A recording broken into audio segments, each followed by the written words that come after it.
Hello students. Previous lecture के अंदर हमने basically physical quantities and non physical quantities के बारे में डिस्कस किया था। इस लेक्चर के अंदर हम fundamental physical quantities and drive physical quantities के बारे में बात करने वाले हैं। प्रीवियस लेक्चर के अंदर मैंने आपको बताया था कि जो फिजिकल क्वांटिटीज क्या होती है, मैं थोड़ा सा आपको रिकेप करवा देता हूँ कि फिजिकल क्वांटिटीज का मतलब होता है कि वो क्वांटिटीज जिनको हम मेयर कर सकते हैं। फॉर एग्जांपल जैसे मेरे पास मास होता है, मास को मैं मेयर कर सकता हूँ। मास को मैं किसके अंदर मेयर कर सकता हूँ? किलोग्राम के अंदर मेयर कर सकता हूँ। तो प्रीवियस लेक्चर के अंदर हमने physical quantities, non physical quantities, unit, system of unit, international system of unit के बारे में डिस्कस किया था। एमके सिस्टम के बारे में मैंने आपको मैंने बताया था कि बहुत सारे सिस्टम होते हैं और उनमें से एसआई सिस्टम क्या होता है, बिल्कुल डीपली हमने उन चीजों के बारे में समझा था। आज हम समझने वाले हैं इसके दो टाइप होते हैं बेसिकली। किसके बेस के ऊपर? मतलब जब भी मैं किसी भी चीज की क्लासिफिकेशन करता हूँ ना, उसका कोई ना कोई बेस बनाता हूँ। फॉर एग्जाम्पल मेरे क्लास के अंदर मोर देन 100 स्टूडेंट है, 100 से भी ज्यादा स्टूडेंट है, तो मैं बोलता हूँ कि फॉर एग्जाम्पल 100 से भी ज्यादा स्टूडेंट है मेरे क्लास के अंदर, 100 से भी तकरीबन 100 प्लस स्टूडेंट है।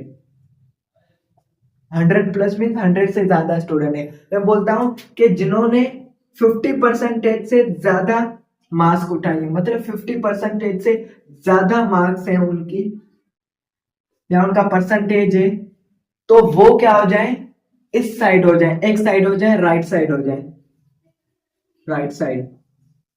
और जिनकी कम है वो क्या हो जाए, लेफ्ट साइड हो जाए। तो मैंने क्या की, क्लासिफिकेशन किया। किसके बेस के ऊपर? मैंने बेसिकली मार्क्स के बेस के ऊपर क्लासिफिकेशन किया। मतलब मैंने इन दो ग्रुप के अंदर, दो कैटेगरी के अंदर इनको क्लासिफाई किया, पर किसके बेस के ऊपर? मार्क्स के ऊपर। मैंने बेसिकली मार्क्स को मैंने एक बेस बनाया और उसके बेस पे मैंने दो ग्रुप बनाए। फॉर एग्जाम्पल मैं जेंडर के बेस पे बनाता हूं, जो गर्ल्स है वो इस साइड आ जाए, जो बॉयज है वो इस साइड आ जाए। तो इसमें क्या कर रहा हूं, मैंने जेंडर को क्या बनाया, बेस बनाया। जेंडर को मैंने बेस बनाया। तो जब मैं किसी भी चीज की क्लासिफिकेशन करता हूं ना, तो उसका कोई ना कोई मेरे पास क्या होता है, बेस होता है। मतलब जिसके बेस के ऊपर, अगर मैं ऐसे बोलूं कि यहां पर आ जाओ और यहां पर आ जाओ, कोई यहां पर रेंडमली चला जाएगा, कोई यहां पर रेंडमली चला जाएगा, ये तो सेंस ही नहीं बनता ना। फॉर एग्जाम्पल मैं बोलता हूँ यहां चले जाओ, यहां चले जाओ, हो सकता है कि सारे यहां चले जाएं। तो मैंने किस बेस के ऊपर क्लासिफिकेशन किया?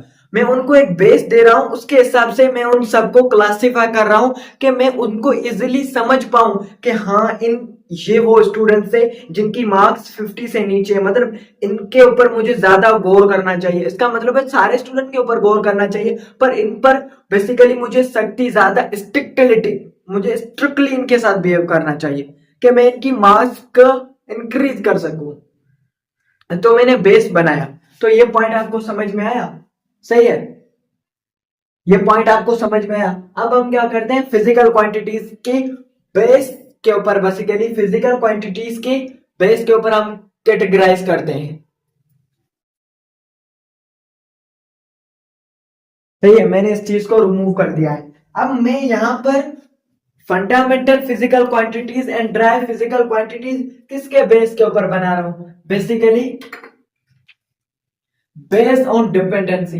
अब ये कौन सा बेस है मैं आपको बताता हूं। बेस्ड ऑन डिपेंडेंसी, डिपेंडेंसी,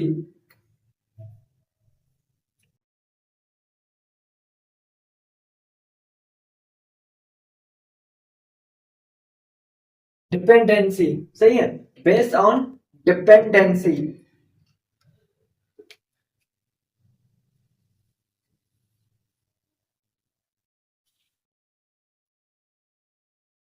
एक होती है मेरे पास फंडामेंटल फिजिकल क्वांटिटीज,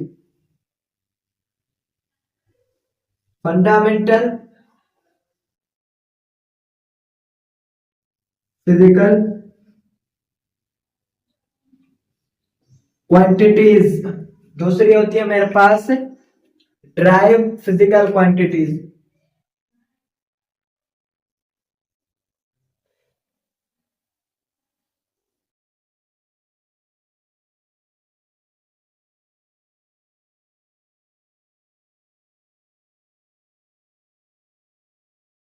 सही है, derived physical quantities.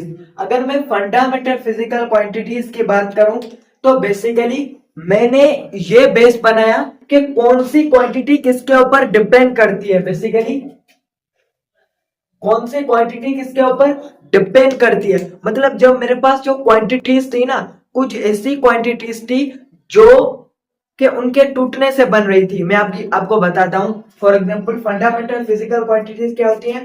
Those physical quantities which can explain separately, those physical quantities, those physical quantities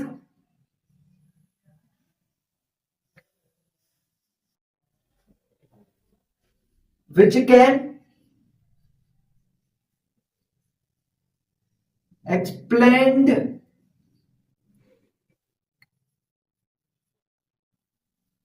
separately is called fundamental physical quantity. अब ये समझ लेना, फंडामेंटल फिजिकल क्वांटिटी। सही है। ड्राइव फिजिकल क्वांटिटी क्या होती है, अभी मैं डेफिनेशन बता रहा हूं, फिर मैं आपको समझाता हूं। Those quantities which derived from fundamental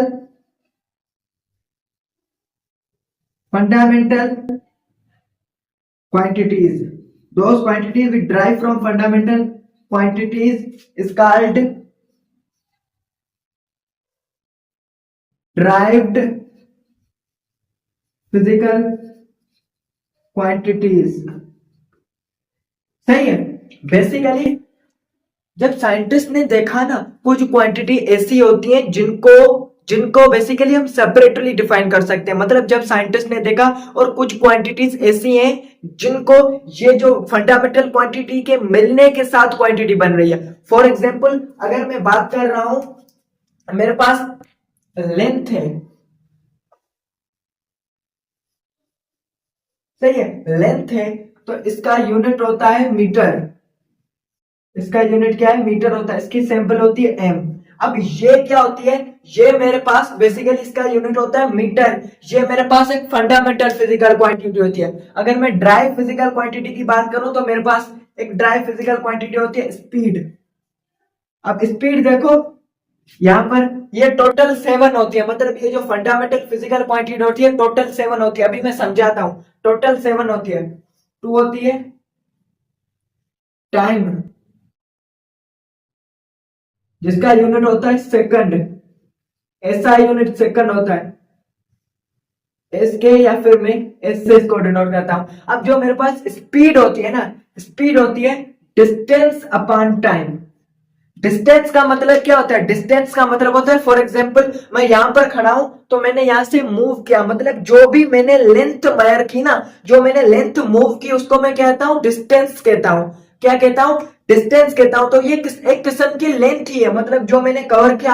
अब उसको किस चीज के अंदर मापोगे? मीटर के अंदर ही मापोगे ना। उस चीज को किस चीज के अंदर आप मेजर करोगे? मीटर के अंदर ही मेजर करोगे ना।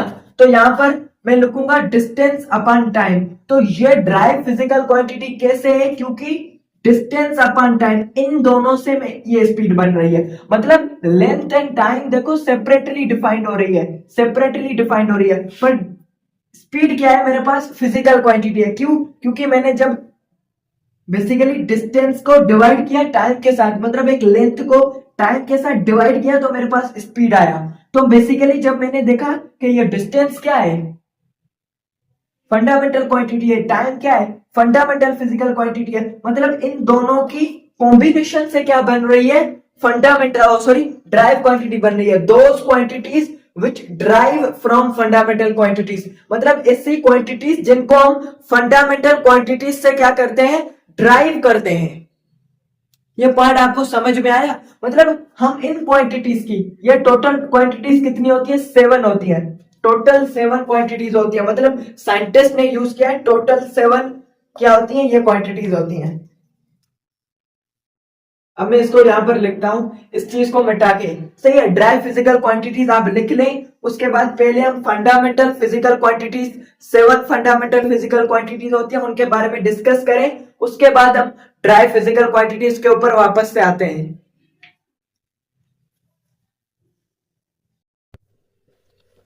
सही है।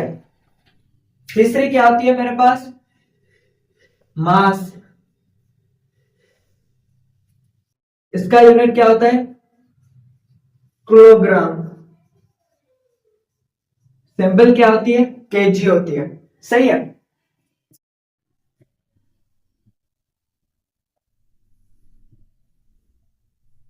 करंट, सही है, इसकी यूनिट क्या होती है, एम्पियर। ये क्या होती है, यूनिट होती है, बेसिकली एक यूनिट है जिसको मैं ए से रिप्रेजेंट करता हूं, मतलब करंट की यूनिट होती है एम्पियर। अब ये क्या होता है, जब बेसिकली ये हमारा टॉपिक आएगा तब हम समझेंगे, वरना मैं आपको हल्का सा समझा भी दूंगा। सही है। 5 क्या होता है, अमाउंट ऑफ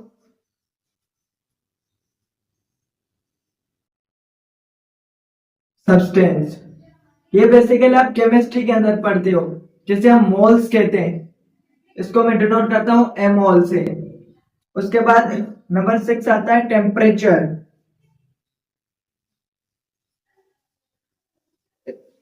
सही है, टेम्परेचर, इसका यूनिट होता है केल्विन। बेसिकली सेल्सियस फ़ारेनहाइट के अंदर भी मेजर करते हैं, पर इसका जो एसआई यूनिट होता है वो केल्विन होता है। सही है। और नंबर 7 आता है ल्यूमिनस इंटेंसिटी।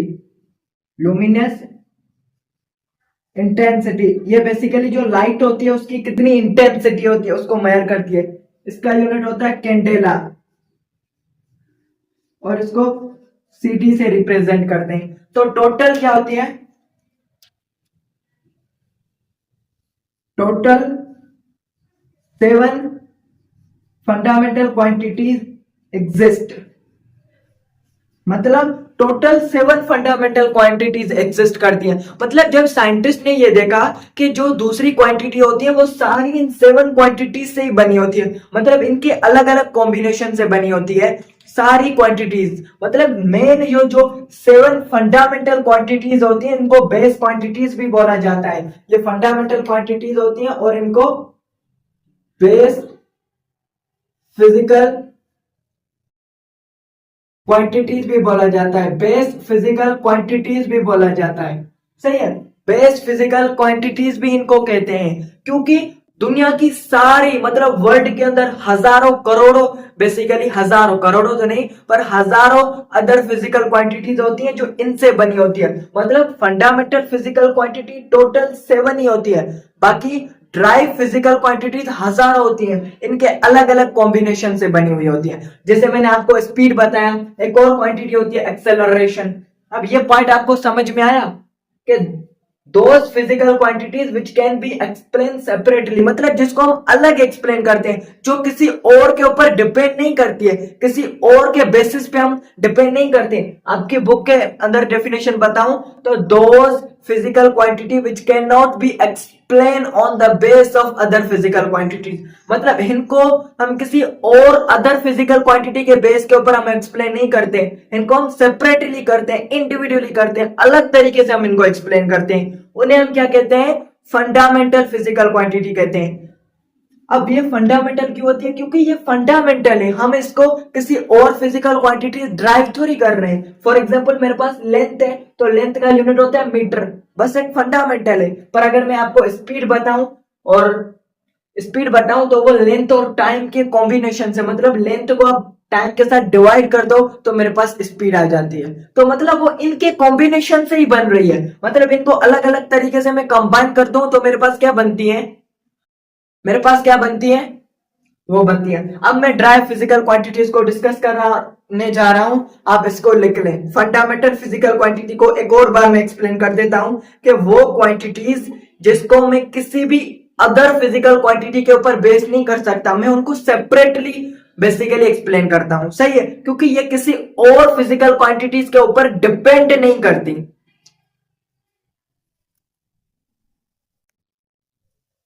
सही है। अब मैं डेफिनेशन तो मैंने आपको बता दी है, सिर्फ मैं यहां पर आपको बहुत सारे एग्जांपल देके बताता हूं कि ड्राइव फिजिकल क्वांटिटीज होती क्या है। ड्राइव्ड फिजिकल क्वांटिटीज, पहला मेरे पास एग्जांपल है स्पीड। स्पीड बेसिकली किससे बनती है? Distance divided by time. Distance एक किस्म की लेंथ होती है, तो हम पढ़ चुके हैं कि लेंथ का यूनिट क्या होता है? मीटर होता है। टाइम का यूनिट क्या होता है? सेकंड होता है। तो स्पीड का यूनिट होता है मीटर पर सेकंड। मीटर पर सेकंड। अब यहां पर अगर मेरे पास ये लिखा हुआ है ना, तो इसके ऊपर पावर 1 होती है। अगर मैं इसको ऊपर की तरफ भेज दूं तो ये मेरे पास बन जाता है ms-1। मतलब इसके ऊपर ये जो पावर होती है ना, इसको अगर मैं ऊपर की तरफ भेजता हूँ, ये डिवाइड की साइन है, इसको अगर मैं ऊपर की तरफ भेजता हूं तो इसकी पावर माइनस के अंदर होती है। ये मैथ का रूल है। आप इसको आप ऐसे भी लिख सकते हो और ऐसे भी लिख सकते हो। मीटर, मैंने इसको ऊपर भेजा तो ये -1 हो गई, सही है। उसके बाद दूसरी है, अब ये होती क्या है हम आगे पढ़ेंगे ना, अभी आप सिर्फ समझो। एक्सेलरेशन, एक्सेलरेट हम कहते हैं ना, गाड़ी को एक्सेलरेट करो, तो ये एक्सेलरेशन, एक्सेलरेशन क्या होती है? एक्सेलरेशन होती है बेसिकली, अभी आप समझ लो, speed upon time. Speed upon time, वैसे वेलोसिटी के बारे में पढ़ेंगे तो मैं आपको बताऊंगा। अभी देखो स्पीड अपॉन टाइम, तो हमने पढ़ा कि ये जो स्पीड होती है ना, वो किसके बराबर होती है? मीटर पर सेकंड डिवाइडेड बाय सेकंड। तो ये सेकंड नीचे चला जाएगा, क्या हो जाएगा? मीटर सेकंड स्क्वायर हो जाएगा। तो अब इसको ऐसे लिखो या फिर इसको ऊपर भेज दो, मीटर पर सेकंड स्क्वायर। इसको हम कैसे पढ़ते हैं? मीटर पर second square. How to read this? इसको आप करोगे मीटर पर सेकंड, इसको आप ऐसे रीड करोगे। इसको कैसे करोगे? मीटर पर सेकंड स्क्वायर, मीटर पर सेकंड स्क्वायर। ये क्या होता है? इसका यूनिट होता है, सही है। ये क्या होता है? यूनिट होता है। और मेरे पास होता है फोर्स। फोर्स के बारे में मैंने आपको पहले पहले लेक्चर के अंदर बताया था। Force is equal to M A. Force is equal to M A, सही है। तो मास, सही है, मल्टीप्लाई बाय, ये क्या है मेरे पास? ए, एक्सेलरेशन है।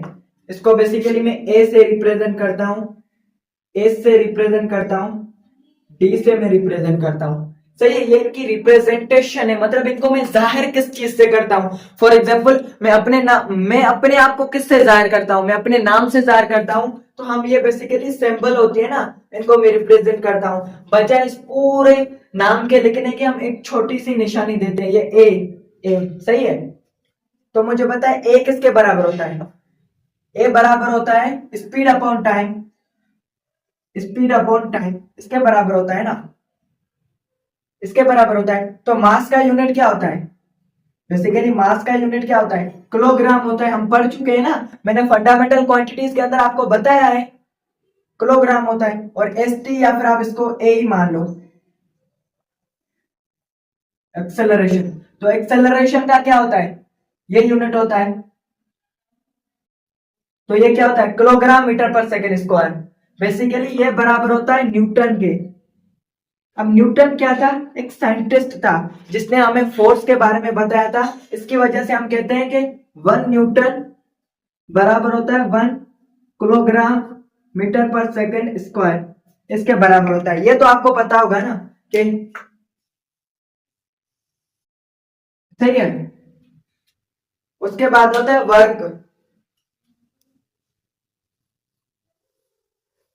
वर्क के बारे में मैंने आपको फार्मूला बताया था, ये बराबर होता है force into displacement. Force into displacement के बराबर होता है। ये साइन क्या होती है, मल्टीप्लिकेशन की साइन होती है, डॉट।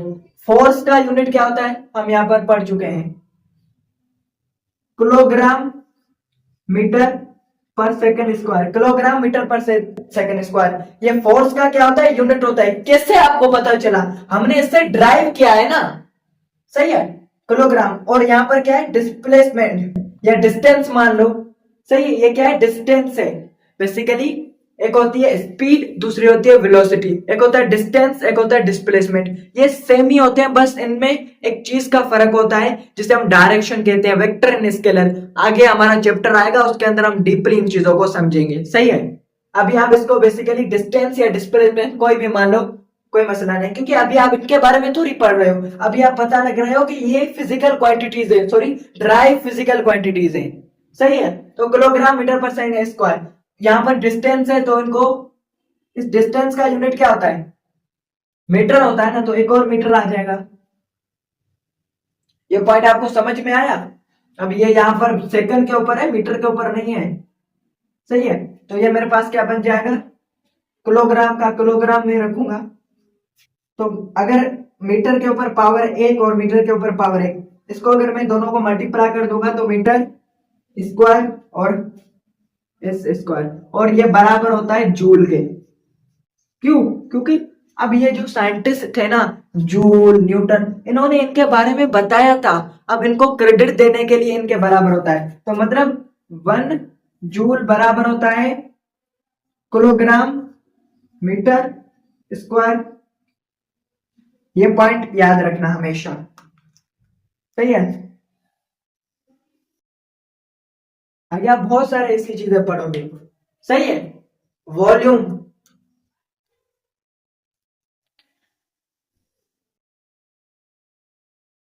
वॉल्यूम बराबर होता है length into breadth into height.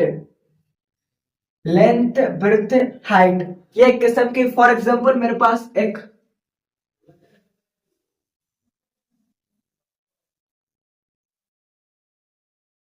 सही है, ये मेरे पास एक ऑब्जेक्ट है, 3D ऑब्जेक्ट है। क्या है, 3D ऑब्जेक्ट। 3D ऑब्जेक्ट या 3 डायमेंशनल ऑब्जेक्ट क्या होते हैं, वो ऑब्जेक्ट होते हैं जिनके अंदर हम किसी चीज को पोर कर सकते हैं। मतलब सिंपली देसी भाषा के अंदर आप ऐसे समझ लो, देसी लैंग्वेज के अंदर आप ऐसे समझ लो, जिसके अंदर हम बैठ सकते हैं। ये रूम क्या है, 3D है, सही है, एक 3D चीज है, मतलब एक 3 डायमेंशनल सरफेस है। तो इसकी ये क्या होगी, ये इसकी ब्रेड्थ होगी, ये इसकी क्या होगी, सॉरी, ये इसकी क्या होगी, ब्रेड्थ होगी, ये इसकी क्या होगी, लेंथ होगी, ये इसकी क्या होगी, हाइट होगी। तो लेंथ, ब्रेड्थ, हाइट बेसिकली अलग अलग किस्म की लेंथ ही होती है। मतलब अगर मैं इसको ऐसे माप रहा हूं तो ये हाइट है, ऐसे माप रहा हूं तो लेंथ है, सही है। अगर इसकी मैं चौड़ाई माप रहा हूं, विड्थ माप रहा हूं, तो वो भी क्या है, एक किस्म की लेंथ ही है, जिसको आप मीटर के अंदर ही मापोगे। तो इसका लेंथ, ये भी एक किस्म की लेंथ है, तो इसका यूनिट क्या होगा, मीटर होगा। ये भी एक किस्म की लेंथ है, तो इसका भी यूनिट क्या होगा, मीटर होगा। ये भी एक किस्म की लेंथ है, तो इसका यूनिट क्या होगा, मीटर होगा। तो आपके पास हो जाएगा मीटर मीटर मीटर। इसके ऊपर पावर कुछ नहीं है, 1 है, इसके ऊपर पावर कुछ नहीं है, 1 है, इसके ऊपर पावर कुछ नहीं है, 1 है। तो ये दोनों, इनके दोनों बेस सेम है और एक दूसरे से मल्टीप्लाई हो रहे हैं, तो क्या हो जाएगा, पावर। क्यों, क्योंकि बेस सेम है। अब यहाँ पर मैथमेटिकल क्वांटिटी, फॉर एग्जाम्पल आपके पास 2 नंबर है, ए, ये, अब देखो यहाँ पर बेस सेम है, अब इनके ऊपर जो पावर होगी वो क्या हो जाएगी, प्लस हो जाएगी। तो ये क्या हो जाएगा, 1 2 3 3 हो जाएगी। पर ऐसे होता ए बी सी, अब ऐसा नहीं होगा। अब इनको मैं ऐसे करूंगा, ए बी सी ऐसे रख दूंगा। क्यों, क्योंकि ये दोनों बेस सेम नहीं है। ये तो आपने मैथमेटिकल रूल होंगे, मैथमेटिक्स के रूल है जो आपने पढ़े होंगे, सही है। पावर 1 1 1, तो एज हो जाएगी। इस चीज को अभी आप लिख लेना। फॉर एग्जाम्पल अगर आपके पास, सही है, अगर आपके पास ऐसा है a अपन b, तो ये ऊपर जाएगा ना, ये ऊपर जाएगा, तो इसके ऊपर पावर 1 है, तो वो a b -1 पावर ऐसे हो जाएगी। समझ में आया, ये चीज मैंने यहाँ पर यूज की है। तभी मैं आपको बता रहा हूं, सही है। तो ये चीज आई। उसके बाद एरिया क्या होता है? एरिया क्या होता है? सही है। बेसिकली एरिया क्या होता है? लेंथ इंटू हाइट होता है। एरिया होता है लेंथ इंटू हाइट। और ये 2 डायमेंशनल होता है, ये 3 डायमेंशनल होता है। लेंथ विड्थ हाइट, ये होता है लेंथ हाइट।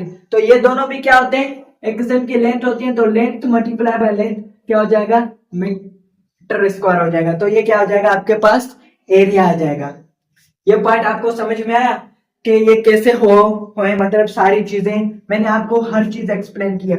एक और बार मैं एक्सप्लेन करता हूं कि यहाँ पर देखो, स्पीड, डिस्टेंस अपॉन टाइम, ये भी एक फंडामेंटल फिजिकल क्वांटिटी है, ये भी एक फंडामेंटल फिजिकल क्वांटिटी है। दोनों को जब मैंने डिवाइड किया तो मेरे पास स्पीड मिला।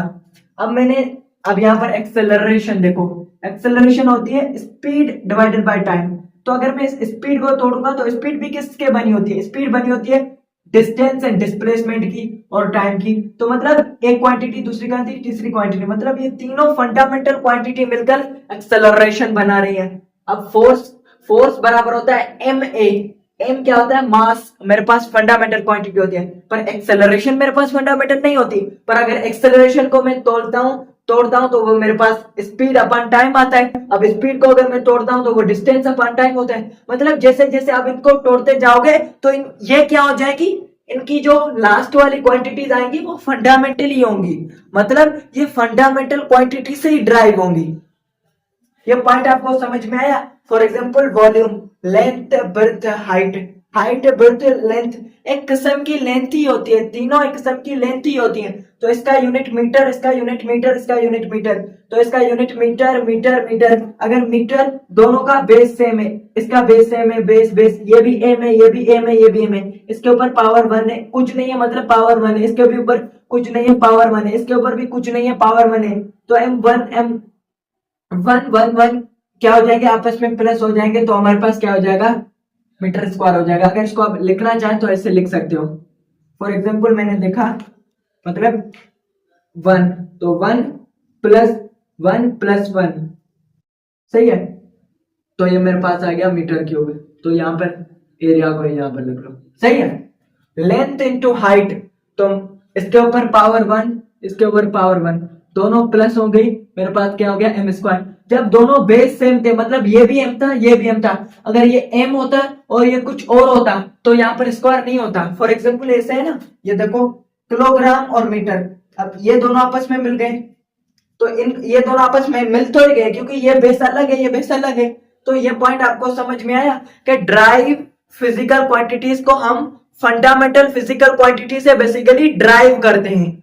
तो ये पॉइंट आपको समझ में आया कि फंडामेंटल फिजिकल क्वांटिटीज क्या होती है, ड्राइव फिजिकल क्वांटिटीज क्या होती है। अगर ये लेक्चर आपको समझ में आया, मतलब अगर ये लेक्चर आपने यूजफुल देखा, अगर आपने इसको फोकसली वॉच किया होगा तो हर चीज आपको क्लियरली एंड कॉन्सेप्चुअल वे के साथ समझ में आई होगी। अगर आप ऐसी और वीडियोस बेसिकली देखना चाहते हैं तो हमारे चैनल को सब्सक्राइब करें और नोटिफिकेशन को भी बेसिकली क्लिक कर दें कि हमारी हर आने वाली वीडियो सबसे पहले आप तक पहुंचे।